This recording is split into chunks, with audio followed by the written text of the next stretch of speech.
Operation thunder Malappuram excise special squad പരിശോധനയിൽ മെത്താംഫിറ്റാമിനുമായി യുവാവ് പിടിയിൽ. എടവണ്ണപ്പാറ മണ്ണാറക്കൽ വീട്ടിൽ ആദർശിനെയാണ് പിടികൂടിയത്. 4 ഗ്രാമോളം വരുന്ന മെത്താംഫിറ്റാമിൻ ഇയാളുടെ പക്കൽ നിന്നും പിടിച്ചെടുത്തു. എക്സൈസ് കമ്മീഷണറുടെ നിർദ്ദേശത്തിന്റെ അടിസ്ഥാനത്തിൽ ലോഡ്ജുകൾ കേന്ദ്രീകരിച്ചുള്ള പരിശോധനയിലാണ് ആദർശ് പിടിയിലായത്.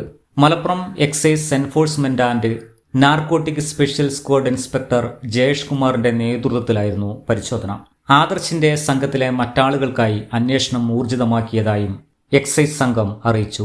പ്രതിയായ ആദർശിനെ മലപ്പുറം JFCM കോടതിയിൽ ഹാജരാക്കി റിമാൻഡ് ചെയ്തു. സംഘത്തിൽ assistant inspector Asif Iqbal, civil excise ഓഫീസർമാരായ K Nipun, K Vineeth, P Sreejith, വനിതാ civil excise officer P Dhanya എന്നിവരുമുണ്ടായിരുന്നു. News bureau, Malappuram.